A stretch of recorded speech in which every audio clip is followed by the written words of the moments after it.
Picture a land where allegiance wasn't to crown or country, but to family, name and steel. For 4 centuries, the Anglo-Scottish Borderlands were less a frontier and more a battlefield of shifting loyalties, cattle raids and blood feuds. It wasn't England, it wasn't Scotland, it was Reivers country. But how could such a place exist? A lawless buffer between two kingdoms? What did it mean for the shape of Britain itself? Let's begin in the late 13th century. Edward Longshanks, Edward I, the so-called Hammer of the Scots, was carving castles north of the border, while Scottish kings like Robert the Bruce fought tooth and nail to hold ground. The Anglo-Scottish wars left a scar. The frontier became militarised, fortified, but never settled. It was here that our composite character lives, Robert Armstrong, a border farmer in the mid-1500s, belonging to one of the notorious riding families of the Western Marches. He has land straddling the line, and crucially, kin on both sides of the border. His livelihood depends not on laws passed in London or Edinburgh, but on which side of the family owes him a favour, or which neighbour's cattle are easiest to drive away in the dead of night. So how did the Armstrongs, the Grahams, the Elliots and the Bells become more powerful than kings? The border wasn't like the rest of England or Scotland.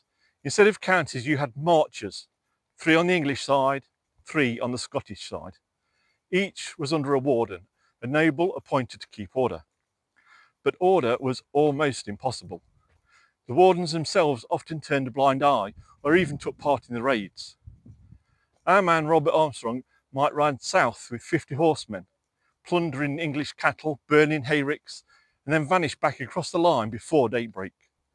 The victims might complain to the English warden, but he couldn't touch Robert if he was back in Scotland. And the Scottish warden? He might be Robert's cousin. Loyalty here wasn't to a king or country, but to surname, a Bell for a Bell, an Armstrong for an Armstrong. If one was wronged, the whole clan answered. But if families ruled the marchers, what did the state make of this chaos? The answer was grim. Instead of ending raiding, both kingdoms developed a border code. There were the so-called days of truce, official gatherings where English and Scottish wardens would meet, hear complaints and exchange prisoners. But everyone knew the rules were fragile. Sometimes truces ended in fistfights or massacres.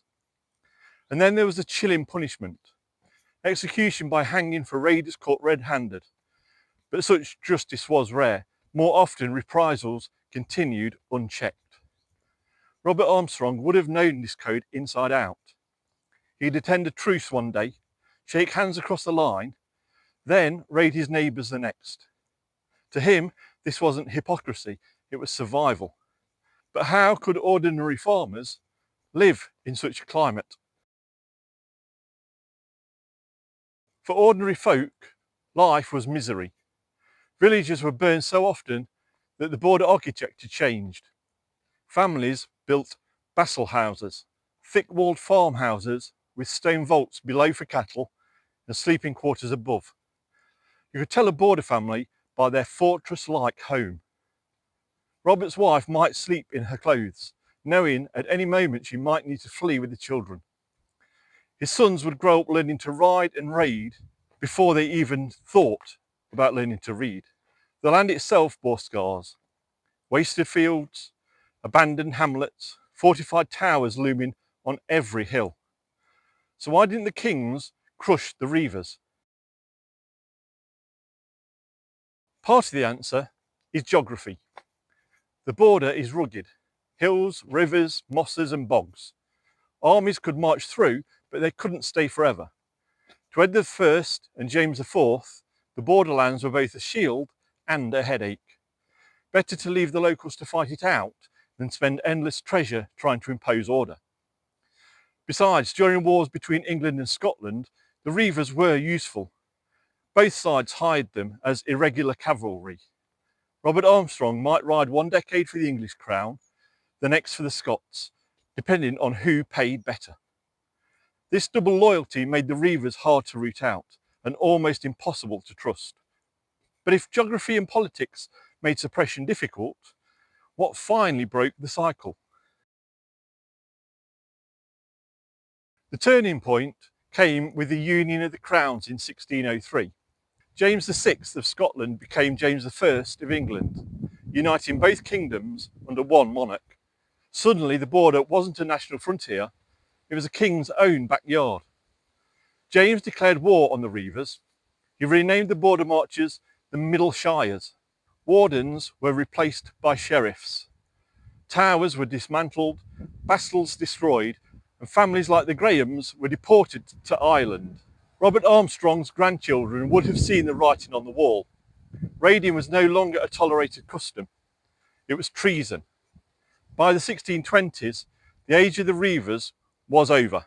But what happened to the culture of dual loyalty once the border was pacified? Even after the suppression, border families carried their reputation. Names like Armstrong, Elliot and Bell still evoke that Reiver past. Some were transported to Ulster, where their skills as fighters shaped Ireland's plantation conflicts. Others carried the reputation to the New World, where descendants became notorious as frontiersmen in Appalachia. The border itself hardened too. For the first time in centuries, it was treated as a fixed line, not a zone of contest. Yet the toughness, suspicion of authority and pride in kingship forged during the Reiver centuries still mark border identity today. So was this lawless era just a stain on history, or did it carve the modern border we know now? The story of Robert Armstrong is the story of the Reiver world, a place where survival meant loyalty to kin, where the line between England and Scotland was blurred by blood, fire and steel. What made the border so lawless wasn't just geography or weak kings, but a whole culture where the family name mattered more than any crown. So when the James VI and I finally imposed order, it wasn't just a crackdown, it was a moment that fixed the Anglo-Scottish border as we know it. But taming the frontier didn't end the story. In fact, it set the stage for a far bigger transformation. Because if one king could rule both sides of the border, what would that mean for the shape of Britain itself? Thank you for walking a little further down the road that made Britain with me. The story winds on. Try this one. I think you'll like it. Until then, thanks so much for watching. Take care, and I'll see you very soon.